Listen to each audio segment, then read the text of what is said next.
When European Jesuit missionaries arrived in China in the late 1500s, they thought they were bringing Christianity to China for the very first time. But they were wrong.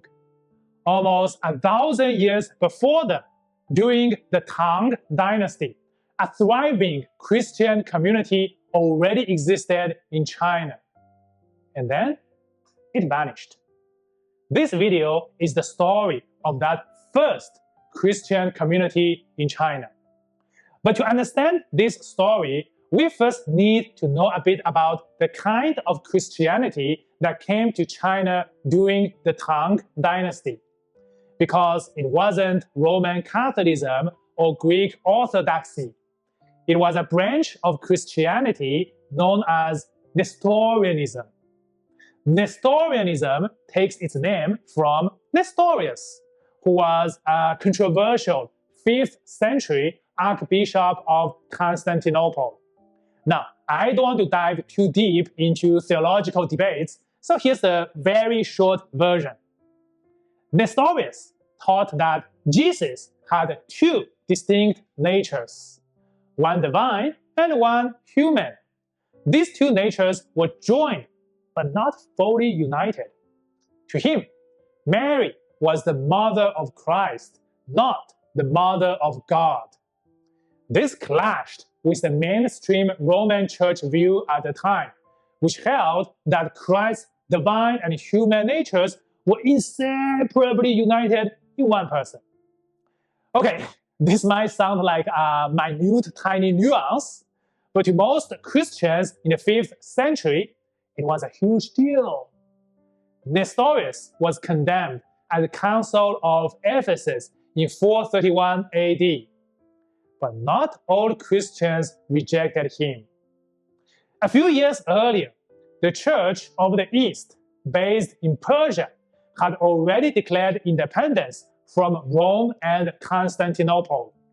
It refused to accept the verdict of the Council of Ephesus. Instead, it embraced Nestorius' teachings. Over time, the Church of the East itself came to be known as Nestorianism. Okay, so now we understand what Nestorianism is and how it became synonymous with the Persia-based Church of the East. Now let's talk about how Nestorianism spread to China. After the fall of the Western Roman Empire, Europe entered the so-called Dark Ages. Meanwhile, the Church of the East thrived under the Persian Empire and Islamic caliphates. It steadily spread its teachings beyond its base, first to India and then to Tang Dynasty China.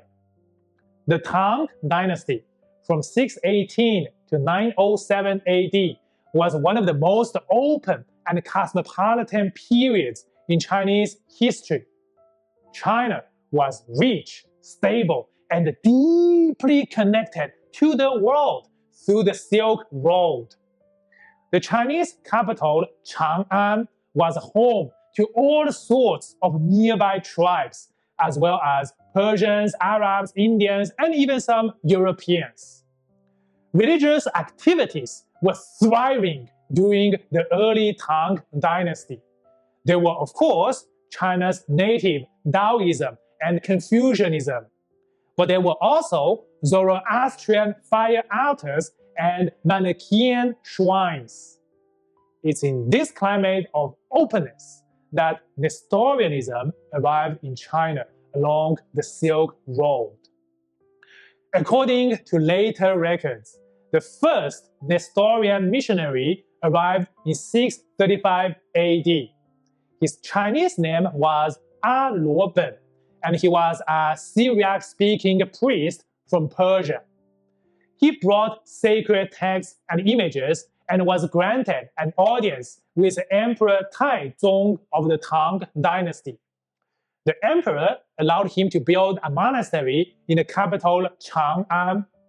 The monastery initially housed 21 monks. That's the very first recorded Christian community in China. The new religion became known as Jingjiao in Chinese, which literally means luminous religion.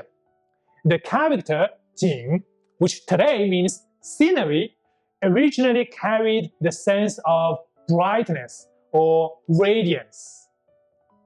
Over the next century, the luminous religion spread. Emperor Taizong's successors continued to support it. The faith reached major cities along the Silk Road, from the deserts of Xinjiang to China's southern ports. The best record we have of this early Christian presence is the Nestorian stele, also known as the Xi'an stele. Carved in both Chinese and Syriac, this massive stone tablet was erected in 781 AD. It tells the history of the first 150 years of Christianity in China. The inscription begins with poetic language describing God as the source of all light and creation. It then tells how Luoben arrived from Daqin. By the way, Daqin is the ancient Chinese name for the Roman Empire and the Christian West. The tablet then tells how Emperor Taizong welcomed him and allowed the faith to spread. He praises the religion's moral teachings and lists dozens of monks and benefactors. For nearly 2 centuries, the luminous religion thrived in Tang, China. It never reached the status of a mass faith, but it was well respected by the elite. Unfortunately, Tang, China's openness didn't last forever. In 845 AD, Emperor Wuzong, a devout Taoist, launched a massive purge of the so-called foreign religions.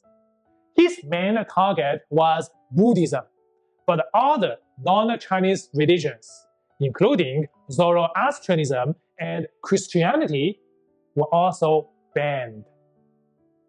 Christian monasteries were torn down. Monks were expelled. The Nestorian stele itself was buried, probably to save it from destruction. In 907 AD, the Tang Dynasty collapsed. China fell into fragmentation, and the Silk Road trade broke down. By the late 900s, Nestorian Christianity in China had all but vanished. The luminous religion had gone dark. For the next 600 years, there were no sizable Christian community in China. Then, in the 1500s, Christianity returned. European Jesuit missionaries arrived in China by ships. Unaware of the Nestorians, they thought that they were establishing Christian communities in China for the very first time. That belief changed on one spring day in 1625. Workers digging near Xi'an unearthed a massive stone tablet covered in Chinese and some foreign language. Local officials sent copies of the text to scholars in Beijing and Hangzhou. And when the scholars, including some newly converted Chinese Christian scholars, saw the writing, they were stunned. Yes, that stone tablet was the long-lost Nestorian stele. Jesuit missionaries copied, translated, and published the tablet's inscription. And the famed scholar Athanasius Kircher even included it in his 1667 book China Illustrata. For the Jesuits, the discovery of the Nestorian stele was both inspiring and just a tiny bit awkward. On one hand, it proved that Christianity had once flourished in China. On the other hand, that branch of Christianity, Nestorianism, had long been excommunicated from Rome.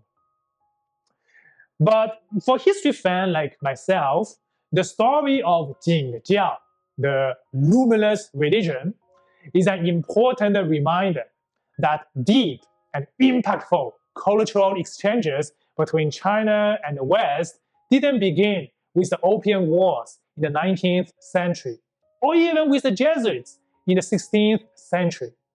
It started much earlier, at least over 1,300 years ago, along the Silk Road, when a humble monk named A Luoben carried Christianity into Tang Dynasty. Thank you so much for watching this video. See you next time.